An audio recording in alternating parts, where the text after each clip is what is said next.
toutes et tous, bienvenue dans ce live coup de boost du lundi. Aujourd'hui, live différent puisque je réponds à vos questions.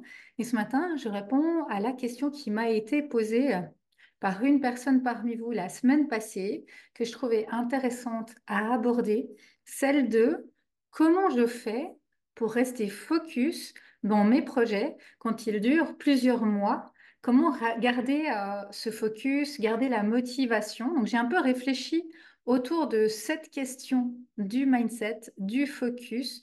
Qu'est-ce que moi je mets en place? Qu'est-ce qui fait que j'arrive à rester focus?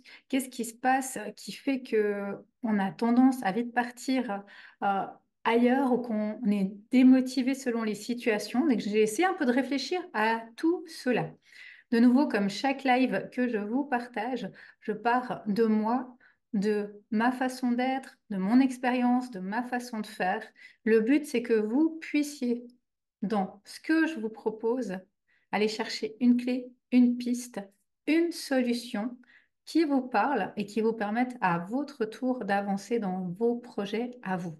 Donc, ce matin, je vous parlerai de qu'est-ce qui fait pour moi, quelles sont les raisons qui font qu'on a de la peine à garder notre focus, notre mindset, à garder notre constance et notre persévérance. J'essaie un peu d'aller voir là autour, voir où sont les biais, où est-ce que on s'échappe en tant qu'humain, parce que c'est pour tout le monde le cas. Et deuxièmement, je vous partagerai en deux axes. J'ai réfléchi à vraiment deux grands pôles qui, moi, me permettent de garder le focus dans mes projets. Donc, je vous partagerai ces deux axes, ces deux pistes ce matin. Donc, première chose que j'ai envie de vous dire, c'est de réfléchir à comment vous êtes, comment vous fonctionnez. Alors, c'est la première question que je me suis posée pour créer ce live. Après la question, je me suis dit, comment moi je suis? Qu'est-ce qui fait que j'ai peut-être cette persévérance? Et il y a plusieurs choses qui me sont venues. Donc, déjà, vous pouvez vous poser la question de comment vous êtes au niveau de votre persévérance. Est-ce que vous êtes quelqu'un d'assez persévérant dans la vie ou est-ce qu'au contraire, peut-être que vous passez vite d'une chose à l'autre, que vous avez moins de constance et de persévérance?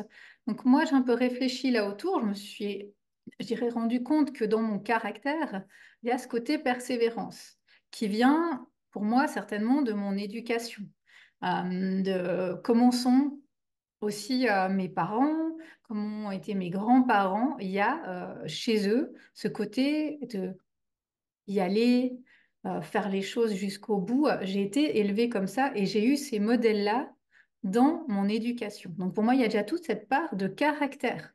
Donc là, vous pouvez déjà vous observer comment vous êtes, comment vous fonctionnez. Est-ce que vous êtes plutôt quelqu'un de constant, de persévérant ou non?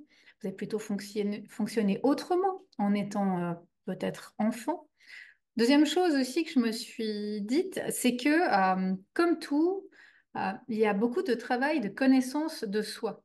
Donc, au fil du temps, j'ai appris à me connaître, j'ai appris à voir comment je fonctionnais, comment certaines choses étaient peut-être faciles pour moi, d'aller au bout d'un objectif, de passer à l'action, d'être constante, mais aussi où étaient à moi mes saboteurs. Où est-ce que moi, j'avais de la peine à tenir sur la longueur, qui était peut-être liée à d'autres choses, de d'un manque de confiance, de la peur, d'autres facteurs qui font que je n'avançais pas de par mon caractère. Donc là aussi, bah, je vous invite à cette connaissance de vous. Plus vous vous connaîtrez, plus vous repérerez où sont vos fonctionnements faciles. Qu'est-ce qui est facile pour vous? Des fois, c'est facile de contacter quelqu'un, c'est facile de passer à l'action, ou c'est facile de faire telle ou telle tâche, alors que d'autres, non. Et une fois qu'on repère comment on fonctionne, et surtout où c'est qu'on s'auto-sabote et où c'est que les schémas se répètent, on peut ensuite travailler sur son mindset, sur sa façon de faire, réajuster et pouvoir avancer. Donc pour moi, ça a été la deuxième analyse que j'ai faite de comment moi je fonctionne, en vous disant bien aussi que quand on est entrepreneur, on a 1000 idées à la seconde, on a 1000 focus à la seconde, on pourrait créer tout le temps des nouveaux cours, des nouveaux lives, des nouveaux programmes, des nouvelles formations, des nouveaux ateliers. Et c'est pour ça que c'est important de revenir à ce focus et de prendre conscience de quand on part dans ces fonctionnements qui sont plus personnels. Et puis, d'aller ensuite travailler sur soi, une fois qu'on a repéré comment on fonctionne, pour réajuster et ne plus reproduire toujours les mêmes schémas, les mêmes focus, pardon, les mêmes biais, les mêmes saboteurs, et pouvoir garder ce focus, cette constance, cette persévérance. Première chose avant d'entrer dans le live sur comment je fais moi pour garder le focus, c'est vraiment déjà de vous connaître, de vous observer, de voir comment vous êtes par rapport à votre éducation, par rapport à votre caractère, par rapport aux autosaboteurs qui font que vous abandonnez quelque chose, que vous partez dans tous les sens, selon vraiment votre fonctionnement. Je dirais que ça, c'est la première clé. Alors, la première question que moi, je me suis posée, c'est qu'est-ce qui fait qu'en tant qu'être humain, parce que c'est pour tous les êtres humains la même chose, c'est difficile de rester constant et persévérant, et j'ai identifié pour moi 9 pistes qui font qu'on a de la peine à rester constant, à rester persévérant, qu'on a envie d'aller dans tous les sens et que c'est humain parce qu'on est fait comme ça. Donc je vous invite à voir parmi ces pistes lesquelles sont peut-être les plus flagrantes pour vous ou lesquelles vous utilisez comme échappatoire en étant des êtres humains avant tout. Alors, je dirais que la première piste, c'est le côté assez impulsif ou impatient de l'être humain. Naturellement, on est comme ça tous. On aime quand ça bouge, on aime quand on a une récompense immédiate. C'est aussi comme ça qu'on éduque des fois des animaux, hein, qui font une action, récompense, action, récompense, action, récompense. Et quand on fait une action et qu'on n'a pas de récompense, c'est frustrant, on a envie d'abandonner. Quand ça fait un moment qu'on essaye et qu'on n'arrive pas, hein, ça devient difficile et c'est là que ça demande d'aller travailler sur ce côté persévérance. Donc là, bah, je vous invite à réfléchir à ça. Ça peut venir aussi de notre éducation. Si on a eu tout le temps l'habitude d'avoir de la récompense, que quand on passe à l'action, hop, récompense, action, récompense. Le jour où on passe à l'action et qu'il n'y a pas de récompense ou que ça demande du temps avant de l'avoir, c'est hyper difficile de garder ce focus. Donc pour moi, ça, c'est le premier biais complètement humain d'impulsivité ou d'impatience qui nous caractérise chacun, chacune à différents degrés. Le deuxième, je trouve, biais qu'on a, c'est ce côté de distraction constante. On est dans une société où il y a tout le temps de la distraction. On est sans cesse sollicité par quelque chose. On est sans cesse en mouvement, hein. On dit une société zapping, et c'est ça. C'est difficile de se concentrer sur une chose quand autour, il y a 1000 choses intéressantes qui se présentent, hein, et vraiment d'arriver à garder ce focus. Et ça, je trouve que c'est déjà une chose à identifier, cette façon d'être. Moi, je le vois quand je prends mon téléphone portable, des fois, comme je peux me perdre, mais pendant des fois de longues minutes, voire plusieurs dizaines de minutes, en allant chercher une chose sur Internet. Je lis 50 choses, je vais voir des choses, je vais lire un message, je réponds à quelqu'un, et finalement, des fois, je ne suis même pas allée faire ce que j'ai été faire à l'initial. Je ne me rappelle même plus de qu'est-ce que j'allais faire sur Internet ou qu'est-ce que j'allais faire sur mon téléphone, tellement je me suis perdue. Donc pour moi, ça, c'est aussi quelque chose à prendre en compte de toutes ces distractions qu'on a autour de nous et qui, à chaque fois, viennent nous solliciter et nous polluer, hein, et nous empêcher d'aller vers notre but. Donc là, à voir qu'est-ce que vous pouvez mettre en place si vous êtes vite pris par vos distractions, par votre téléphone, par exemple, éteindre votre téléphone si vous vous mettez sur une tâche précise. Donc là, voir comment vous fonctionnez et ne pas faire 1000 choses à la fois, mais vous concentrer sur une chose.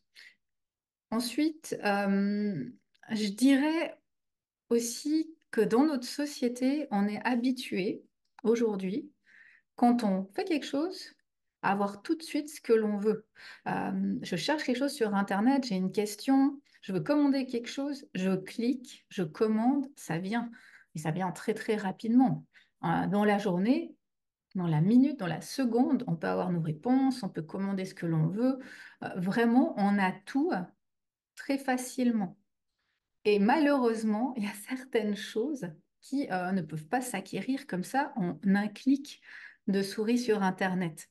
Donc pour moi, il y a aussi tout ce côté-là de notre société, du fonctionnement de notre société aujourd'hui qui est tellement facile de cette demande, je reçois, tout est accessible en quelques clics que c'est difficile ensuite d'arriver à avoir cette constance, cette persévérance, ce focus. Il y a aussi, pour moi, tout l'aspect du manque de clarté et d'objectif. Parce que si on n'a pas, et on y viendra dans mes axes, si on n'a pas une grande vision, si on n'a pas un grand pourquoi, si on ne sait pas où l'on va, on ne va nulle part. J'aime bien, moi, cette image du GPS. On peut avoir le GPS le plus performant de cette planète. Si on ne met pas dans notre GPS notre destination, il ne nous emmène nulle part. C'est la même chose pour nous.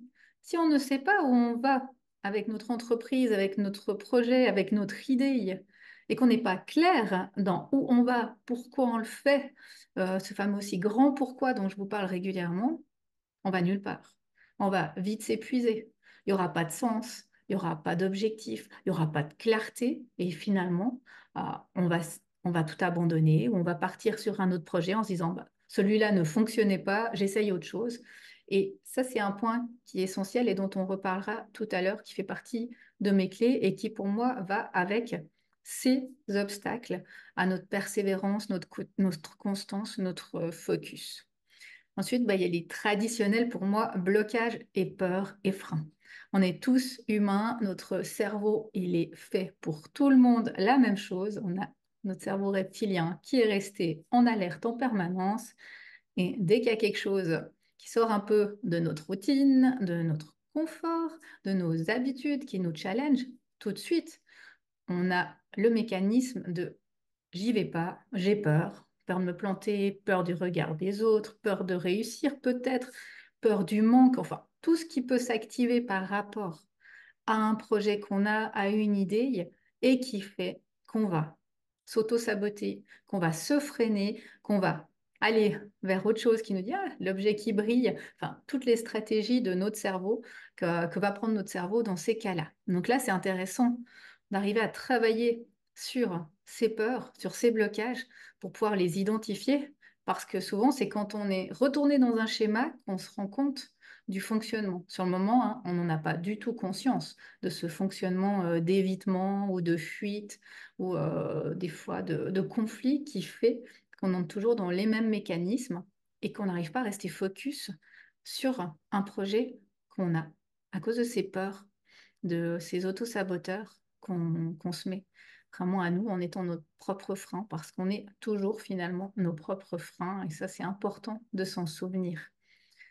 Un autre point que je vois souvent maintenant au fil des accompagnements, c'est tout ce qui est de vision, je dirais, de l'échec, entre guillemets, mais de vision de ce qui fonctionne pas et de résilience ou de capacité à, j'ai envie de dire, à rebondir, à avancer, de capacité à réajuster les choses en se disant que ça fonctionne rarement du premier coup que il va falloir certainement passer par des moments à zéro personne. Moi, j'en ai eu des lancements à zéro, des ateliers à zéro personne, des projets qui n'ont pas fonctionné, des moments d'attente, et c'est très, très inconfortable. Je sais, j'en reçois des messages pendant ces moments de lancement de mes clientes où elles me disent ah, mais c'est difficile pour moi, j'ai pas d'inscription, je sens vraiment la pression qui commence à monter. Et ça vient vraiment au fil du temps d'arriver à travailler sur ça, à travailler sur le fait que parfois ça ne fonctionne pas, que rarement ça fonctionne du premier coup et à apprendre ces habitudes finalement qui sont des habitudes mindset, des habitudes d'entrepreneur, d'aller vers ce côté j'observe, j'analyse, je fais des bilans, je regarde pourquoi. Pourquoi ça n'a pas fonctionné? Qu'est-ce qui bloque? Qu'est-ce que je peux changer? Comment je peux rester focus? Comment je peux y croire jusqu'au bout et pas me dire, bon, bah, il n'y a personne maintenant, tant pis, j'annule tout parce que ça doit être nul ce que je propose, je vais faire autre chose. Non, j'arrive petit à petit à avoir cette capacité à changer, à rebondir, à voir les choses d'une autre façon et à pas me décourager. Et je pense que ça, c'est aussi quelque chose de compliqué en tant qu'être humain et vraiment de réflexe en tant qu'entrepreneur à prendre en se disant que c'est pour tout le monde comme ça. Après, pour moi, un des biais, un des freins du focus, c'est tout ce qui est entourage. Un entourage ou un environnement qui est nuisible, qui est négatif, va forcément vous amener à un mindset ou à un focus qui va être négatif. Si autour de vous, les personnes qui vous entourent sont des personnes toxiques, si l'environnement il n'est pas propice à votre évolution, si on ne croit pas à 100% en vos projets, c'est difficile d'aller de l'avant en entendant quelqu'un qui vous dit non mais il faut que tu changes, tu vois, il n'y a personne, c'est que ça doit pas être pas bien, ça doit pas être bien ce que tu fais, remets-toi en question. Si autour de vous, vous n'avez pas des gens qui y croient, qui viennent pas vous dire mais c'est sûr que ça va fonctionner, accroche-toi, continue, réajuste, avance, vous allez forcément aller vers cet abandon ou vers ce manque de focus, manque de clarté, et puis vous échappez de votre projet. Donc, soignez vraiment votre environnement, votre entourage. C'est un essentiel à votre croissance et à la réussite de vos projets et au travail positif sur votre mindset. En tout cas, pour moi, ça l'est. Ça fait partie des freins à prendre en compte. Après, je dirais qu'il y a tout le côté stress et épuisement, et on en parlera spécialement pour moi dans un autre axe, mais l'entrepreneuriat, c'est quelque chose de compliqué, c'est quelque chose de stressant. Mener un projet, mener un lancement, lancer des ateliers, lancer des programmes, des formations, ça demande beaucoup, beaucoup de travail en sous-marin, de travail en coulisses, que personne ne voit sur les réseaux, que peu de gens voient et dans notre entourage, qui demande beaucoup de travail sur soi, beaucoup d'organisation. Et être entrepreneur, c'est un stress constant, vraiment. On est tout le temps dans son entreprise. On peut bien, et on en reparlera après, mais on peut bien venir nous dire, faut prendre du temps pour toi, faut lâcher, faut te reposer. Quand on a une entreprise, on lâche jamais vraiment. On est tout le temps dans ce côté entrepreneur, on n'est plus du tout dans ce côté salarié où hop, je mets mon cerveau sur off. Si ce serait aussi simple, on le ferait tous. Allez, j'appuie sur un bouton, je mets sur off aujourd'hui. Non, il y a tout le temps c'est ce côté entrepreneur, idée qui revient. Et c'est vraiment important d'aller soigner aussi ce côté stress, hygiène de vie pour pas aller vers cet épuisement. Et puis le dernier point pour moi qui peut être un frein à tout ce côté focus, c'est le manque de soutien, de support et de compétences. Pour moi, il y a vraiment les deux. C'est essentiel, en tout cas pour moi, en tant qu'entrepreneur, d'avoir autour de moi des soutiens, des supports, et on en parlera aussi tout à l'heure dans les axes, vers qui je peux aller. Si on n'a pas de soutien, si on n'a pas des gens vers qui aller quand c'est difficile, ça va être vraiment compliqué de tenir. Donc, c'est vraiment essentiel que vous ayez tissé un réseau autour de vous solide, autant au niveau amical qu'au niveau entrepreneurial, qu'au niveau professionnel, que vous ayez autour de vous un entourage solide d'amis, de mentors, de coachs, vers qui vous pouvez aller quand vous êtes dans un moment compliqué pour garder le focus. Et puis, deuxièmement, il y a tout cet aspect de formation. Toutes ces choses, ce côté, ce mindset, se garder ce focus, c'est des choses qui s'apprennent, qui sont des compétences finalement de muscler son mindset, de muscler sa façon de faire les choses, de changer un peu les voies de son cerveau pour qu'il puisse aller vraiment vers d'autres façons de faire, de voir, arrêter de fonctionner comme on fonctionnait, hein. Comme je le dis souvent, pour avoir des résultats qu'on n'a jamais eus, il faut faire des choses qu'on n'a jamais faites. Et là, c'est la même chose. Pour avoir un mindset qu'on n'a jamais eu ou un focus qu'on n'a pas, et ben ça s'entraîne. Vraiment, ça se travaille. Euh, Dans notre façon d'être, c'est pas forcément inné, hein, que d'avoir un focus et de pouvoir garder cette constance et cette persévérance, même si ça peut être lié aussi quand même à notre façon d'être et notre éducation, ça se travaille. Donc voilà un peu pour moi les grands biais, vous pouvez repérer pour vous. Quels sont vos principaux blocages ou freins, biais par rapport à la constance, à la persévérance? Et j'ai réfléchi un petit peu à qu'est-ce qui, moi, me permettait de garder le focus une fois que j'avais un peu identifié mes blocages, mes biais. Et pour moi, il y avait deux axes. J'ai séparé finalement mes pistes, mes astuces en deux axes qui me permettent de garder le focus. Pour moi, il y a tout un axe que j'appelle planification et formation, et il y a tout un axe que j'appelle bien-être, équilibre de vie. Et c'est en ayant ces deux axes pour moi qu'on peut aller vers un focus vraiment solide. Alors, le premier axe, celui de tout ce qui est planification, formation, hein, c'est vraiment déjà d'avoir une vision. Je vous en ai parlé avant avec l'image du GPS. Si on ne sait pas où on va, si on n'a pas une vision à moyen long terme sur notre projet, comment on peut garder un focus? C'est vraiment indispensable de développer votre vision. J'en parle souvent en début d'année, on a parlé du tableau de vision, vraiment d'aller travailler sur sa mission, sa vision. C'est vraiment des points qui sont essentiels, d'avoir un grand pourquoi, d'avoir des ambitions qui soient alignées à vous. Je vous parle aussi souvent d'alignement. Si votre vision, votre mission, elle n'est pas alignée, ça va être compliqué de tenir sur la distance. Donc, pour pouvoir aller vers un focus, garder un focus, il faut commencer par avoir une grande vision. Il faut savoir où on va. Il faut mettre aussi ensuite, une fois qu'on a cette vision, un plan en action, des objectifs, des échéances. Il faut pouvoir visualiser, j'ai envie de dire, le parcours. De nouveau, je reprends mon image de GPS. Et quand on met un point sur notre GPS, hein, il y a les parcours qui viennent pour aller au point B. Vous avez vu que des fois, il y a même plusieurs parcours qui viennent. Ben, ça peut être aussi comme ça. On a plusieurs pistes qui viennent, plusieurs visions, mais on sait où on va. Ça va passer par telle étape, tel endroit, grande ville, route. C'est comme ça sur le GPS, ça va être comme ça pour notre vision, vraiment de définir les grandes étapes vers lesquelles je vais passer niveau stratégique et pourquoi je fais les choses. Ça aussi, je sais que c'est très, très compliqué. Et, en tout cas, quand on débute, moi, la première, quand je suis devenue coach, c'était pas pour être entrepreneur et c'était pas pour être stratégique, c'était pour aider des gens à la base. C'était ça ma vision. Et à un moment de se dire, mais en fait, pour pouvoir aider des gens, pour aller au bout de mes projets, eh bien, il faut que j'aille un minimum de stratégie. Et avoir un minimum de stratégie, et c'est pas forcément négatif, au contraire, c'est se dire pourquoi je fais les choses. Si je décide de faire telle ou telle action pour mon entreprise, pourquoi je le fais? Qu'est-ce qu'il y a derrière?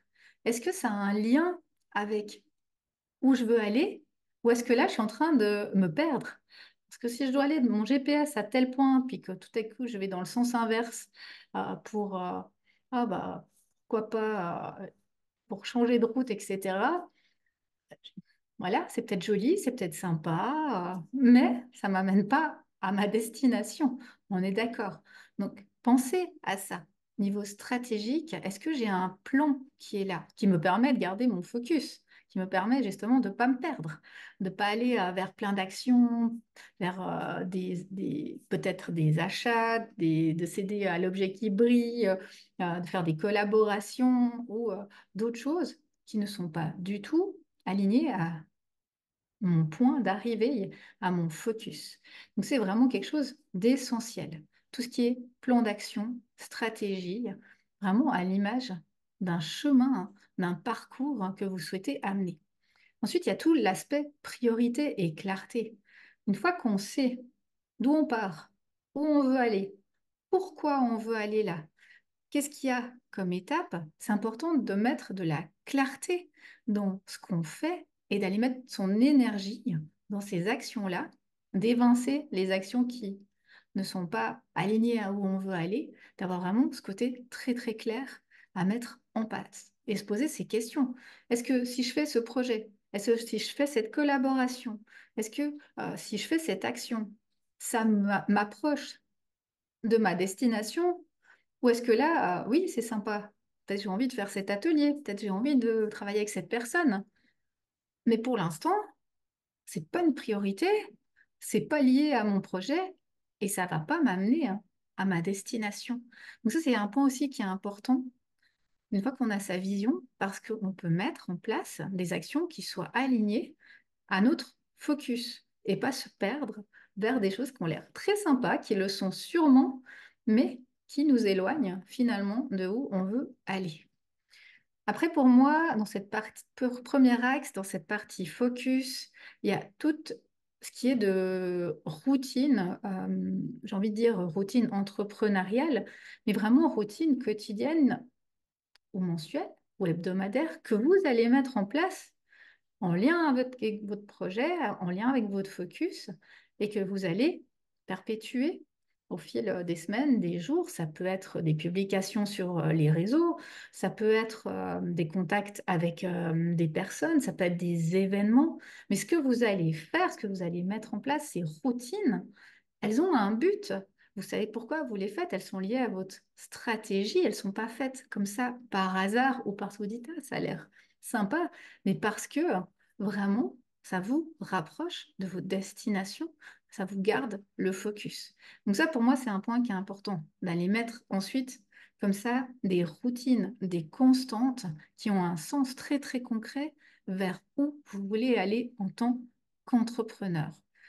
Si par exemple, vous voulez créer une formation en ligne, il va falloir mettre en place des stratégies, mettre en place du temps pour enregistrer vos vidéos, pour préparer votre formation. Donc vraiment, il y aura tout un processus de nouvelles routines qui vont venir dans votre quotidien, qui vont vous permettre d'avoir ce focus et de pouvoir aboutir à ce projet. Si vous avez une idée qui est une super idée et que vous ne mettez pas en place ces routines, cette organisation, cette planification, il va elle va jamais aboutir. Vous n'arriverez jamais à aller au bout de votre objectif et à matérialiser votre objectif, justement. Un point également, c'est tout ce qui est évaluation.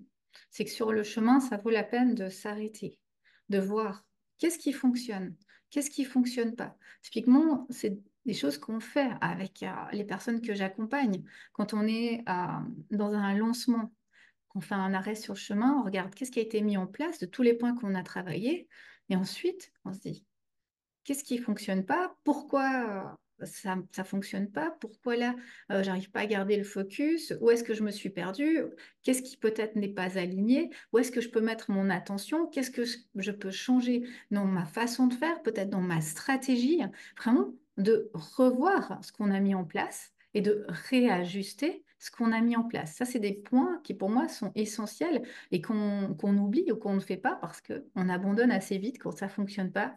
Ça fonctionne pas, je fais autre chose. De se dire, OK, pourquoi ça fonctionne pas? Qu'est-ce qui ne fonctionne pas? Qu'est-ce qui a besoin de changer, d'améliorer par rapport à ce que j'ai fait, à ce que je propose? Et là, on réajuste. Et puis le dernier point pour moi, dans ce point-là, c'est le côté de se former. Euh, on a des lacunes, on a tous des points faibles, des zones de génie et des zones plus sombres, plus difficiles. Et souvent, des personnes que j'accompagne me disent, mais moi, Christa, je suis pas un vendeur. Mais moi, Christa, je suis pas, j'ai pas fait telle ou telle formation pour être un comptable. Ou mon but, c'est pas d'être un influenceur sur les réseaux. Et j'ai envie de vous dire que toutes ces compétences-là sont des compétences qui s'acquièrent, qui s'acquièrent avec des formations, qui s'acquièrent avec peut-être des lives, avec des cours, avec des personnes que vous allez suivre. Et oui, hein, quand on est entrepreneur, qu'on soit dans le bien-être ou dans un autre domaine, eh bien, On ne fait pas que ce que l'on aime. Il y a toute une partie qui est reliée à tout plein d'autres compétences qu'on va devoir mettre en place, vendre, faire de la compta, faire de la recherche, de la prospection, etc. Ça fait partie des tâches de notre entreprise et de la croissance de notre entreprise. Et je lisais quelqu'un qui disait qu'au début d'une entreprise, on faisait 80% de tâches qui ne sont pas ces tâches, donc de nos zones de génie, de plaisir. Et après, un bon 50% de tâches qui resteront toujours ces tâches-là. Et c'est inévitable de devoir prendre toutes ces casquettes-là. Donc, si vous ne changez pas cette façon de voir les choses, si vous dites, ah mais non, moi je suis thérapeute, je suis là pour m'occuper des gens. Le reste, c'est pas de mon domaine. Les réseaux, c'est pas mon domaine. La compta, c'est pas mon domaine. La vente, c'est pas mon domaine.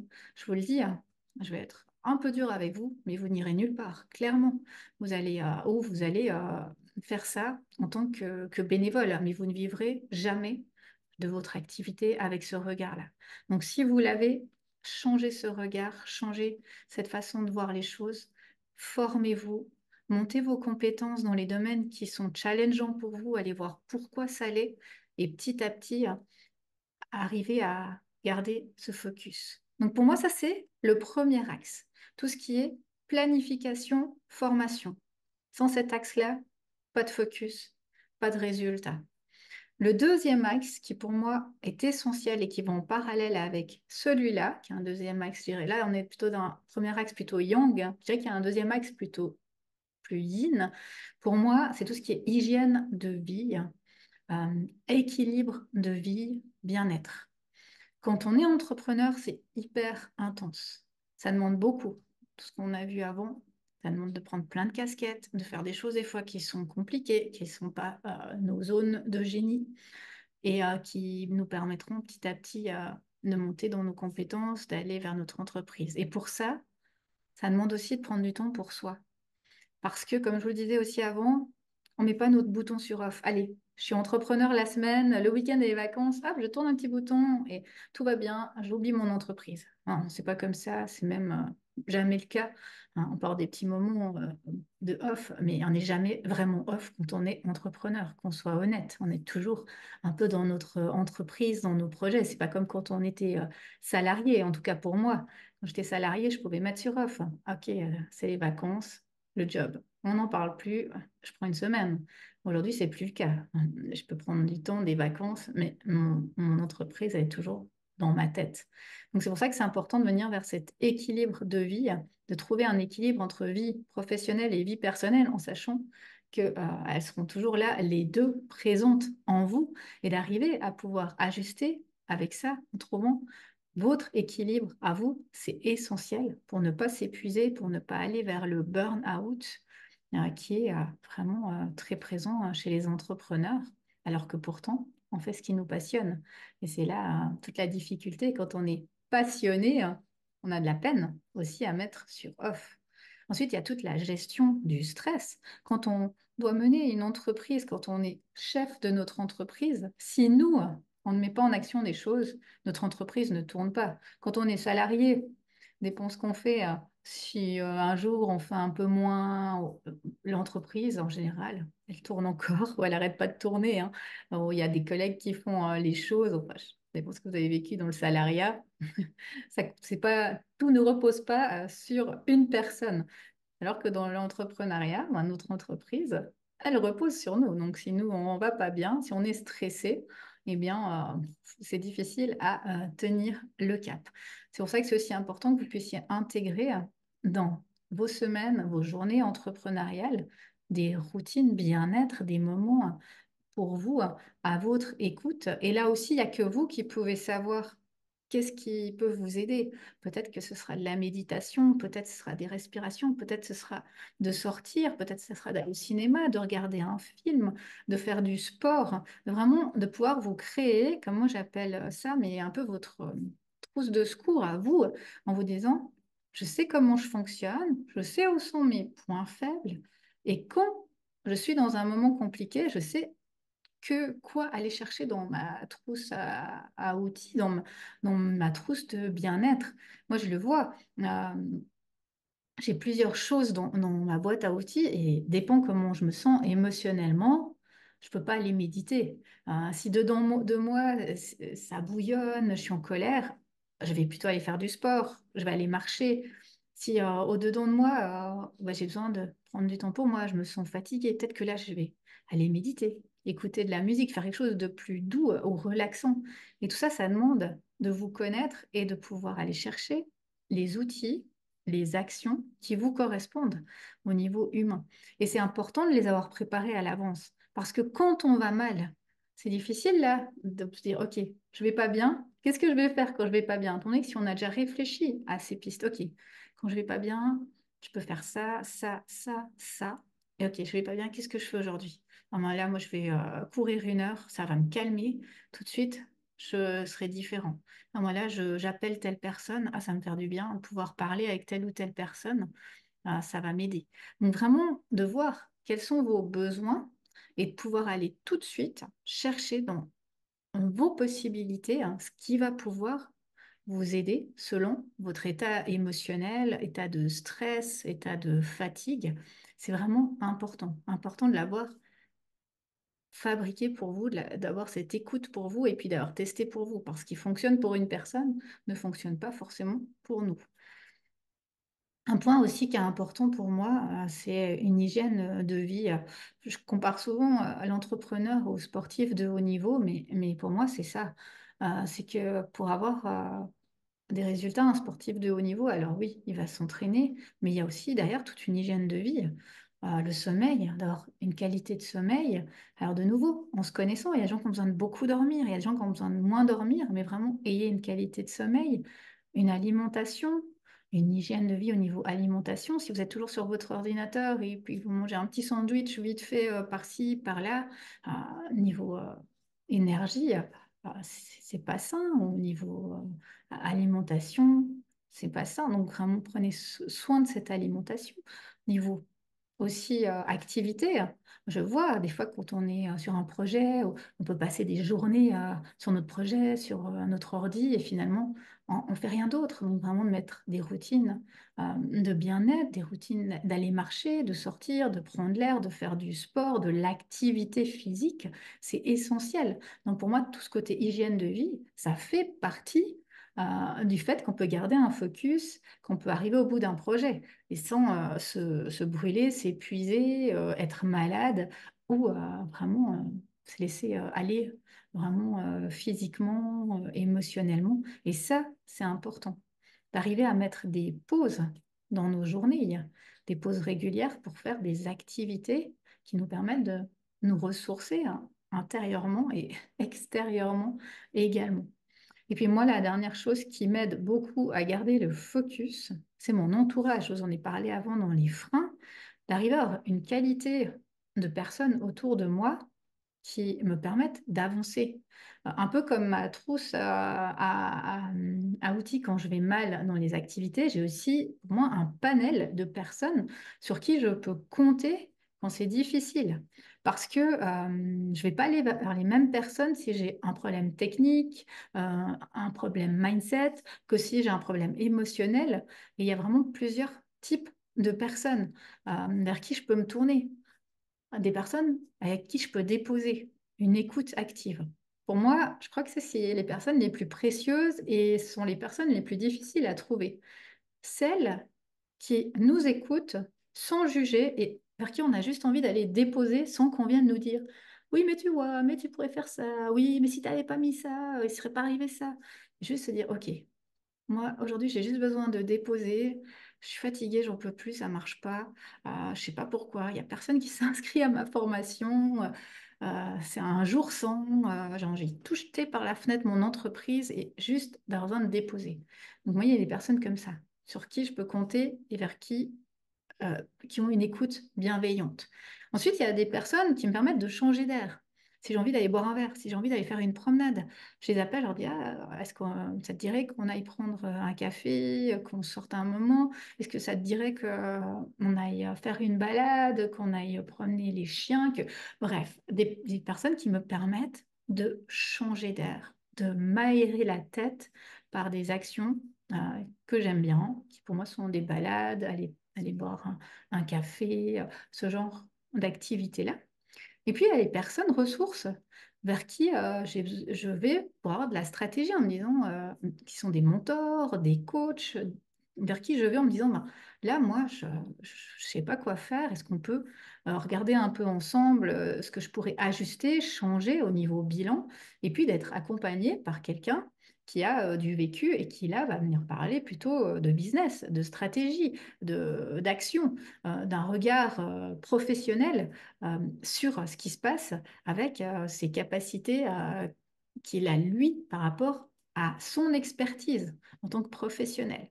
Donc pour moi, c'est des ressources qui sont hyper précieuses et que j'avais beaucoup moins en étant salarié.